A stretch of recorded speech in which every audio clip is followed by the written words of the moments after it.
এবার প্রধানমন্ত্রী শেখ হাসিনাকে শেষবারের মতো পদত্যাগের আলটিমেটাম দিল যুক্তরাষ্ট্র। নতুন কর্মসূচির ঘোষণায় কেঁপে গেল সরকারের গদি। অন্যদিকে আবারও জাতীয় সংসদ নির্বাচনের আদেশ দিল নোবেল বিজয়ী ডক্টর ইউনূস। এদিকে ডক্টর ইউনূসের পক্ষে আছে আমেরিকা। এবার প্রধানমন্ত্রীর শেষ রক্ষা না হওয়ার সম্ভাবনা বেড়েই চলেছে। প্রধানমন্ত্রীর সেফ এক্সিট, হাসিনাকে আমেরিকা ও জাতিসংঘের লাল কার্ড, ক্ষমতা ছেড়ে নির্বাচনের ঘোষণা। I'm calling on the Bangladesh government. এবার সরাসরি রাজনৈতিক বক্তব্য রাখলেন ডক্টর প্রফেসর ইউনূস। তিনি নতুন নির্বাচন দাবি করেছেন এবং বলেছেন, দর্শক কি বলেছে সেটা আমি বিস্তারিত জানাচ্ছি। সেটা হলো ডক্টর ইউনূস এতদিন চুপ ছিল বিভিন্ন কারণে। গতকাল তিনি এমন কিছু আদেশ দিয়েছেন, এমন কিছু বক্তব্য দিয়েছেন যার কারণে সরকারের গদি পর্যন্ত কেঁপে উঠেছে বলতে পারেন। দর্শক অবাক হবেন না, খুবই ভয়াবহ কিছু ঘটতে যাচ্ছে এবার বাংলাদেশে। অন্যদিকে এই সুযোগকে কাজে লাগিয়ে এক দফা দাবিতে জাতীয় ঐক্যের ডাক দিয়েছে বিএনপি এবং একের পর এক পদত্যাগের আলটিমেটাম দিচ্ছেন প্রধানমন্ত্রী শেখ হাসিনাকে। দর্শক বিস্তারিত জানিয়েছেন ডক্টর ফিরোজ হাসান ভাই। তিনার মুখ থেকে আমরা শুনব ডক্টর ইউনূস আবারও নির্বাচনের আদেশ দিয়েছে, আবারও নির্বাচন চেয়েছে। দর্শক আপনারা এখনই বিস্তারিত জানবেন। আশা করি সম্পূর্ণ সংবাদের সাথে থাকবেন। ডক্টর ইউনূসের সাথে একমত হয়েছে যে আবারও নির্বাচন দেওয়া দরকার যুক্তরাষ্ট্র। দর্শক কথা না বলে চলুন সরাসরি স্ক্রিনে যেয়ে আমরা বিস্তারিত তিনার মুখে শুনে আসি। আশা করি সঙ্গেই থাকবেন এবং লাইক দিয়ে চ্যানেলটি সাবস্ক্রাইব করে রাখবেন। এবার সরাসরি রাজনৈতিক বক্তব্য রাখলেন ডক্টর প্রফেসর ইউনূস। তিনি নতুন নির্বাচন দাবি করেছেন এবং বলেছেন, গণতন্ত্রে রাষ্ট্রের মালিক হচ্ছে জনগণ। দর্শক, ভারতীয় একটি গণমাধ্যমে লম্বা একটি সাক্ষাৎকার দিয়েছেন। এই সাক্ষাৎকারে তিনি খুবই সাহসের সঙ্গে নতুন নির্বাচনের দাবি করলেন। দর্শক, আমার ধারণা যে কোনো বিরোধী দল এখন পর্যন্ত নতুন নির্বাচনের দাবি করার সাহস পায়নি বা দাবি করার মতন পরিবেশ তৈরি হয়নি, ফলে দাবিও করেনি। কিন্তু ডক্টর মোহাম্মদ ইউনূস দেশের উদ্ভূত সমস্যা এবং পরিস্থিতি বিবেচনা করে তিনি এই দাবিটি করলেন। বললেন যে নতুন নির্বাচনের মধ্য দিয়ে উদ্ভূত যে সংকট, সেই সংকটের সমাধান সম্ভব। মানব জমিনে এই রিপোর্টটি, সেখানে বলা হচ্ছে, বাংলাদেশে উদ্ভূত সমস্যা সমাধানে একটি নতুন নির্বাচন দাবি করেছেন শান্তিতে নোবেল পুরস্কার বিজয়ী বাংলাদেশ প্রফেসর ডক্টর মোহাম্মদ ইউনূস। বলেছেন, গণতন্ত্রের সব সমস্যার সমাধান দিতে পারে একটি প্রকৃত, অবাধ ও সুষ্ঠু নির্বাচন। এটা সত্য। যদি জবাবদিহিমূলক একটি নির্বাচন না হয় এবং গণতন্ত্র যদি কায়েম না হয়, তাহলে আসলে সংকট থাকবে, অহমিকা থাকবে, অহংকার থাকবে, দম্ভ থাকবে, যে কোনো দাবিকে তুচ্ছ তাচ্ছিল্য করে উড়িয়ে দেওয়া হবে এবং তার পরিণতিতে ভয়ঙ্কর একটি পরিস্থিতি তৈরি হবে, যেটি বাংলাদেশ এই মুহূর্তে মোকাবেলা করছে। একই সঙ্গে তিনি বলেন, কোটা আন্দোলনকারীরা কাউকে হত্যা করতে যাননি, নিরপরাধ শিক্ষার্থীদের উপর গুলি চালানো হয়েছে।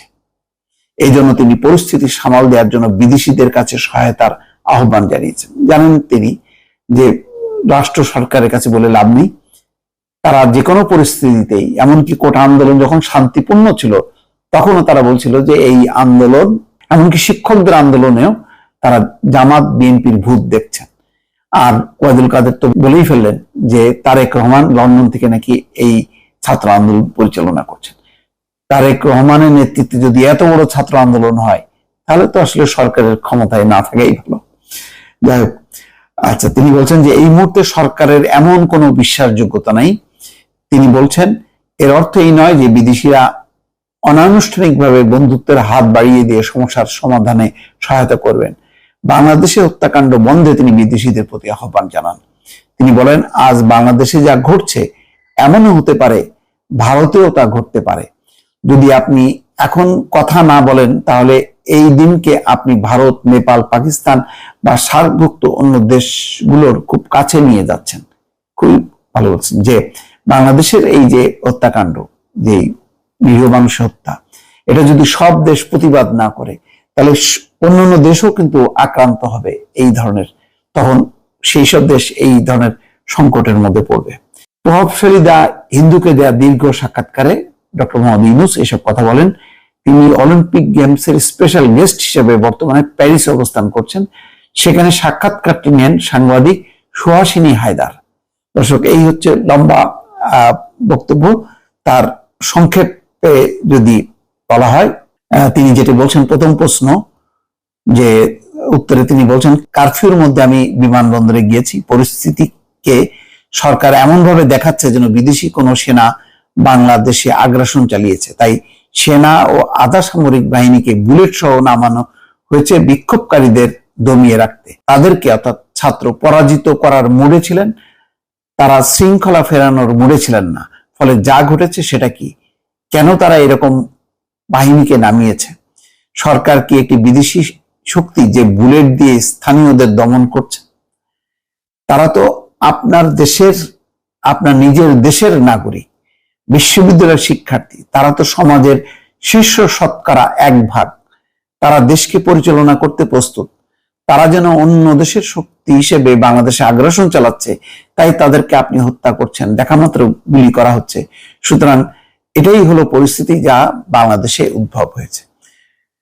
তিনি বলছেন যে আমি বিশ্ব নেতাদের প্রতি অনুরোধ করেছি এটা দেখতে, যাতে এই হত্যাকাণ্ড বন্ধ করা যায়। এই দৃশ্য আমি আর দেখতে পারছিলাম না। আসলে সত্যি কথা এটা। গত কয়েকদিন ধরে যে ধরনের ভিডিও, যে ধরনের চিত্রগুলো আমরা দেখলাম, এটা আসলে সহ্য করার না। অথচ যারা গুলি করলো, একেবারে প্রকাশ্যে, যাদের চেহারা, ছবি, ভিডিও আছে, স্টিল ফুটেজ আছে, তারা কিন্তু আইনের আওতায় আসলো না। আইনের আওতায় আসছে এখন জামাত বিএনপির সর্বস্তরের নেতাকর্মী। বেপরোয়া ভাবে ধরপাকড় চলছে। সুতরাং ডক্টর ইউনূসের বৈষম্য বিরোধী ছাত্র আন্দোলনের 3 সমন্বয়ক আসিফ মাহমুদ, নাহিদ ইসলাম এবং আবু বাকের মজুমদারকে ডিবি হেফাজতে নেওয়া হয়েছে। বলা হচ্ছে নিরাপত্তার স্বার্থে তাদেরকে ডিবি নিজেদের হেফাজতে নিয়েছে। আগের দিন থেকেই ইনফ্যাক্ট তাদেরকে নজরদারিতে রাখা হয়েছিল, তাদের কেবিনে কাউকে প্রবেশ করতে দেওয়া হচ্ছিল না। তারা একটা সংবাদ সম্মেলনের আয়োজন করেছিল, কিন্তু সেই সংবাদ সম্মেলন করতে দেওয়া হয়নি। সাংবাদিক পরিচয় দেবার পরেও তাদের কেবিনে ঢুকতে দেওয়া হয়নি এবং আগের দিন থেকেই নিরাপত্তা বাহিনীর সদস্যরা, বিশেষ করে ডিবির সদস্যরা সেখানে অবস্থান করছিল এবং গতকাল বিকেল 4টার দিকে তাদেরকে তুলে নিয়ে যাওয়া হয়েছে। প্রধানমন্ত্রী যেদিন আহতদের দেখতে গিয়েছেন এবং গণমাধ্যমের সামনে তিনি কেঁদে ফেলেছেন, ঠিক সেই দিন হাসপাতালে চিকিৎসারত তাদেরকে এর আগেও তুলে নিয়ে যাওয়া হয়েছে। দুজনকে, নাহিদ ইসলাম এবং আসিফ মাহমুদ। নাহিদ ইসলামকে কীরকম বেধড়ক পেটানো হয়েছে, কি নির্মম নির্যাতন করা হয়েছে তার চিহ্ন তার সারা শরীরে। এবং আসিফ মাহমুদকে তুলে নিয়ে গিয়ে তাকে ইনজেকশন দিয়ে অজ্ঞান করে রাখা হয়েছিল টানা 5 দিন। তারপর তারা যখন ফিরে এসছে এবং তারা হাসপাতালে চিকিৎসা নিচ্ছে, সেই সময় হাসপাতাল থেকে ছাড়পত্র ছাড়াই তাদেরকে তুলে নিয়ে যাওয়া হয়েছে। তার মানে পরিষ্কারভাবে বোঝা যাচ্ছে এখন পর্যন্ত কোনো কিছুই সরকারের নিয়ন্ত্রণে নেই। সরকার কোনো কিছুই নিয়ন্ত্রণ করতে পারছে না এবং শিক্ষার্থীরা যে কোনো সময় আবারও আন্দোলনের ডাক দিতে পারে। এই কারণে নিরাপত্তার স্বার্থে, নিরাপত্তার অজুহাতে তাদেরকে ডিবি হেফাজতে নেওয়া হয়েছে। কিন্তু এসব করে কি সরকার পার পেয়ে যাবে? শিক্ষার্থীরা যেভাবে ফুঁসে আছে, যে কোনো মুহূর্তেই দাবানল আবারও জ্বলে উঠবে।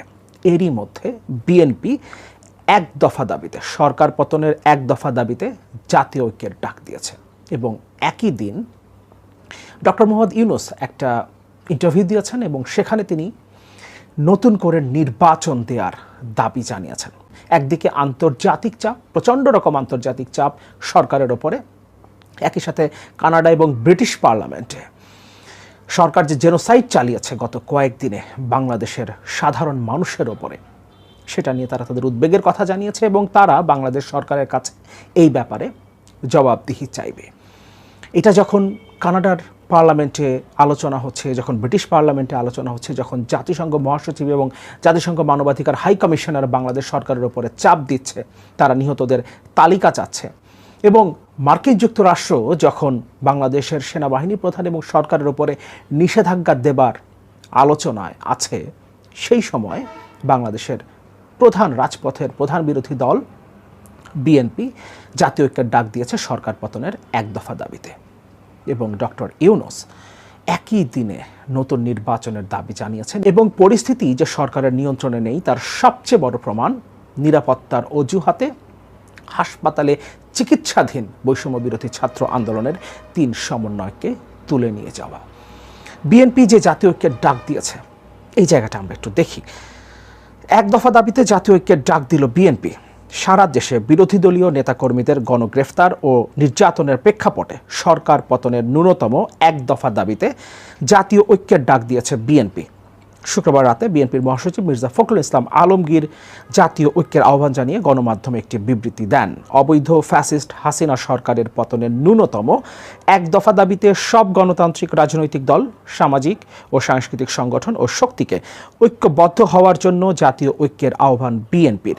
এই শিরোনামে বিবৃতিতে মির্জা ফখরুল বলেন, সময় ও যোগাযোগের প্রতিবন্ধকতার কারণে বিবৃতির মাধ্যমে সম্মতি প্রদান করা যেতে পারে। শিগগির সম্মতিপ্রাপ্ত সবার স্বাক্ষরে যৌথ বিবৃতি প্রদান করা হবে। তিনি বলেন, জাতীয় ঐক্যের এই ঐতিহাসিক ঘোষণা ও দলিল দেশ ও জাতির মুক্তি ত্বরান্বিত করবে ইনশাআল্লাহ। মির্জা ফখরুল বলেন, জাতির এই ক্রান্তি লগ্নে জাতীয় বৃহত্তর স্বার্থে লুণ্ঠিত গণতন্ত্র ও ভোটাধিকার পুনরুদ্ধার, অধিকারহীন জনগণের ও জাতির মুক্তির লক্ষ্যে আমরা ন্যূনতম এক দফার ভিত্তিতে এবং দাবিতে দেশের সব গণতান্ত্রিক রাজনৈতিক দল, সামাজিক ও সাংস্কৃতিক সংগঠন, ব্যক্তি ও শক্তিকে ঐক্যবদ্ধ হয়ে একটি জাতীয় ঐক্য গঠনের আহ্বান জানাচ্ছি। বিবৃতিতে বিএনপির মহাসচিব আরও বলেন, আমরা বিএনপির নেতৃত্বে যুগপৎ আন্দোলনের সব শরিক দল ও জোট, বাম ডান সব রাজনৈতিক দল, বাংলাদেশ জামাত ইসলামী সহ অন্যান্য ধর্মভিত্তিক ও সব ইসলামী রাজনৈতিক দল এবং সংগঠনের প্রতি জাতীয় ঐক্যের আহ্বান জানাচ্ছি। যদি আসলেই সবগুলো রাজনৈতিক দল, ডান বাম মধ্যপন্থী, বিএনপির মতো দল অর্থাৎ রাজপথের সর্ববৃহৎ বিরোধী দল, সবাই মিলে যদি রাজপথে ঐক্যবদ্ধ লড়াইয়ে সামিল হয়, এই মুহূর্তে সরকার যতটা বিপদের মধ্যে আছে, পাশাপাশি ছাত্ররা তো তাদের আন্দোলনে আছেই, তাদের লড়াই চলবে, এই ঘোষণা তারা দিয়েছে। এবং 9 দফা যে দাবি তারা উত্থাপন করেছে, সেখানে সরকারের কমপক্ষে 3 জন মন্ত্রীর পদত্যাগ এবং প্রধানমন্ত্রীর জাতির কাছে প্রকাশ্যে নিঃশর্ত ক্ষমা চাওয়ার দাবি রয়েছে। সুতরাং ছাত্রদের আন্দোলন সরকার দমন করতে পারছে না, এরই মধ্যে জাতীয় ঐক্যের ডাক দিয়েছে বিএনপি। এই ডাকে সাড়া দিয়ে যদি সবগুলো রাজনৈতিক দল রাজপথে নেমে আসে, তাহলে সেই আন্দোলন দমন করার শক্তি কোনোভাবেই এই সরকারের থাকবে না। কারণ ছাত্রদের আন্দোলন দমন করতেই তাদের নাজেহাল অবস্থা, এবং এই আন্দোলন দমন করতে গিয়ে তাদের দেশে একটা গণহত্যা চালাতে হয়েছে। এবং এই কারণে সারা পৃথিবী এখন এই সরকারকে জবাবদিহিতার আওতায় আনার ঘোষণা দিচ্ছে, ইনক্লুডিং জাতিসংঘ। ডক্টর মোহাম্মদ ইউনূস যেটা বলেছেন সাক্ষাৎকারে, সেটা আমরা একটু দেখি। নতুন নির্বাচন দাবি ডক্টর ইউনূসের, গণতন্ত্রে রাষ্ট্রের মালিক জনগণ। বাংলাদেশে উদ্ভূত সমস্যা সমাধানে একটি নতুন নির্বাচন দাবি করেছেন শান্তিতে নোবেল পুরস্কার বিজয়ী বাংলাদেশি প্রফেসর ডক্টর মোহাম্মদ ইউনূস। বলেছেন, গণতন্ত্রের সব সমস্যার সমাধান দিতে পারে একটি প্রকৃত, অবাধ ও সুষ্ঠু নির্বাচন। একই সঙ্গে তিনি বলেন, কোটা আন্দোলনকারীরা কাউকে হত্যা করতে চাননি, নিরপরাধ শিক্ষার্থীদের ওপর গুলি চালানো হয়েছে। এজন্য তিনি পরিস্থিতি সামাল দেওয়ার জন্য বিদেশিদের কাছে সহায়তার আহ্বান জানিয়েছেন। এই মুহূর্তে সরকারের এমন কোনো বিশ্বাসযোগ্যতা নেই। তিনি বলেছেন, এর অর্থ এই নয় যে বিদেশিরা অনানুষ্ঠানিকভাবে বন্ধুত্বের হাত বাড়িয়ে দিয়ে সমস্যার সমাধানে সহায়তা করবেন। বাংলাদেশে হত্যাকাণ্ড বন্ধে তিনি বিদেশিদের প্রতি আহ্বান জানিয়েছেন। তিনি বলেন, আজ বাংলাদেশে যা ঘটছে এমনও হতে পারে ভারতেও তা ঘটতে পারে। যদি আপনি এখন কথা না বলেন, তাহলে এই দিনকে আপনি ভারত, নেপাল, পাকিস্তান অথবা সার্কভুক্ত অন্য দেশগুলোর খুব কাছে নিয়ে যাচ্ছেন। ভারতের প্রভাবশালী দ্য হিন্দুকে দেয়া দীর্ঘ এক সাক্ষাৎকারে ডক্টর মোহাম্মদ ইউনূস এই কথাগুলো বলেছেন। বর্তমানে অলিম্পিক গেমসের স্পেশাল গেস্ট হিসেবে তিনি প্যারিসে অবস্থান করছেন। সেখানে সাক্ষাৎকারটি নেন সাংবাদিক সুহাসিনী হায়দার। এখানে পুরো সাক্ষাৎকারটা তুলে দেওয়া হয়েছে। আমি এই রিপোর্টের লিঙ্ক আমার এই ভিডিও ডেসক্রিপশনে দিয়ে দিব, আপনার পুরো সাক্ষাৎকারটা সেখান থেকে পড়ে নিতে পারেন। দীর্ঘ সাক্ষাৎকার, আমি এখানে পুরো সাক্ষাৎকারটা পড়ছি না। ফলে বোঝা যাচ্ছে সরকার প্রচণ্ড রকম চাপের মধ্যে আছে। একদিকে আন্তর্জাতিক চাপ, অন্যদিকে ছাত্রদের যে আন্দোলন দানা বেঁধেছে, এই আন্দোলন সামাল দিতেই সরকার হিমশিম খাচ্ছে এবং এখন পর্যন্ত কোনো কিছুই সরকারের নিয়ন্ত্রণে নেই। কয়েকজন ছাত্র নেতাকে তারা চাপের মুখে নানা ধরনের বক্তব্য দিতে হয়তোবা বাধ্য করেছে, কিন্তু ছাত্র সমাজ সেগুলো গ্রহণ করছে না। এই কারণে নাহিদ ইসলাম, আসিফ মাহমুদ এবং আবু বাকের মজুমদারকে তুলে নিয়ে যাওয়া হয়েছে। কারণ তাদেরকে নির্যাতনের পর, এর আগেও তাদেরকে তুলে নিয়ে যাওয়া হয়েছিল, তাদের উপর নির্মম নির্যাতন চালানো হয়েছে, কিন্তু তারপরও তাদেরকে নিজেদের পক্ষে আনতে পারেনি বা নিজেদের পক্ষে কোনো ধরনের বয়ান তৈরিতে সহায়তা করাতে পারেনি তারা। ফলে এখন তারা তাদেরকে গ্রেফতার করে নিয়ে গেছে এবং এখন তারা প্রকাশ্যেই গ্রেফতার করেছে। এর আগে তারা তুলে নিয়ে গেছে, কিন্তু তখন তারা সেটা প্রকাশ করেনি। কিন্তু এখন যেহেতু তারা প্রকাশ্যে তুলে নিয়ে গেছে, হাসপাতালে চিকিৎসাধীন আহত এই ছাত্র নেতাদের, ফলে তাদেরকে এটা প্রকাশ করতে হচ্ছে। এবং আন্তর্জাতিক মিডিয়াগুলো কতটা তৎপর তার একটা প্রমাণ পাওয়া যায়। ডয়চে ভেলে যে রিপোর্টটা করেছে সেখানে তারা বলছে, বার্তা সংস্থা এএফপি জানিয়েছে তারা নাহিদ ইসলামের বোনের সাথে কথা বলে বিষয়টা নিশ্চিত হয়েছে, অর্থাৎ বিকেল 4টার দিকে তাদেরকে যে গণস্বাস্থ্য নগর হাসপাতাল থেকে তুলে নিয়ে যাওয়া হয়েছে। তার মানে এএফপির প্রতিনিধি সেখানে সার্বক্ষণিক অবস্থান করছে। বাংলাদেশে একটা জেনোসাইড চলছে, এই কারণে সারা পৃথিবীর নজর, সারা পৃথিবীর দৃষ্টি এখন বাংলাদেশে। ফলে কোনোভাবেই সরকার আন্তর্জাতিক এই চাপ সামাল দিতে পারছে না। পাশাপাশি রাজনৈতিক দলগুলো এখন সরকার পতনের এক দফা দাবিতে ঐক্যবদ্ধ হচ্ছে এবং জাতীয় ঐক্যের ডাক দিয়েছে রাজপথের সর্ববৃহৎ বিরোধী দল। ফলে এখন ছাত্রদের আন্দোলনের পাশাপাশি যদি রাজনৈতিক আন্দোলন দানা বাঁধে এবং ডক্টর ইউনূসের মতো সারা পৃথিবীতে অ্যাকসেপ্টেড একজন বিশিষ্ট বাংলাদেশের নাগরিক যে আহ্বান জানিয়েছেন, এটাও বিশ্বনেতা এবং আন্তর্জাতিক সংস্থাগুলোর কাছে একটা আহ্বান। সুতরাং এটাও আন্তর্জাতিক অঙ্গনে নতুন করে এই সরকারের বিরুদ্ধে একটা অবস্থান তৈরি করবে। ফলে সব কিছু মিলিয়ে এই সরকার আগামী দিনে এই আন্দোলন এবং আন্তর্জাতিক চাপ সামাল দিতে পারে কিনা সেটাই দেখার বিষয়। এবং আমার অপিনিয়ন হচ্ছে, এবারের এই চাপ সামাল দেওয়ার কোনো ক্ষমতা বর্তমান ক্ষমতাসীন সরকারের নেই। কারণ এই সরকারের বন্ধু রাষ্ট্র বলে। তো দর্শক দেখলেন খুবই গুরুত্বপূর্ণ প্রতিবেদন। নতুন নির্বাচন নিয়ে তিনি কিন্তু হুঙ্কার দিয়েছেন, নতুন নির্বাচনের কথা বলেছেন, যে তিনি বলেছেন বাংলাদেশের এই পরিস্থিতি সামাল দেওয়ার জন্য সুস্থ একটা নির্বাচন দেওয়া প্রয়োজন বা আবার নির্বাচন দেওয়া প্রয়োজন। সেই নির্বাচনে যদি কেউ সুষ্ঠুভাবে ভোটে জয়ী হয়, সেই বাংলাদেশের এই পরিস্থিতি, এই ধ্বংসলীলার ভিতর সে শান্তি ফিরিয়ে আনতে পারবে। প্রধানমন্ত্রী শেখ হাসিনা ইতিমধ্যে বাংলাদেশে আবারও শান্তি ফিরিয়ে এনেছে, এটা দেখা যাচ্ছে, তিনি বলতেছেন এবং গণমাধ্যমেও যেটা দেখাচ্ছেন সব কিছু আগের মতো ঠিক হচ্ছে। তারপরও কিন্তু ছাত্র সমাজ তারা নতুন পাল্টা কর্মসূচি দিয়ে যাচ্ছে, পাশাপাশি বিএনপিও তারা কর্মসূচি নিয়ে মাঠে নামতেছে।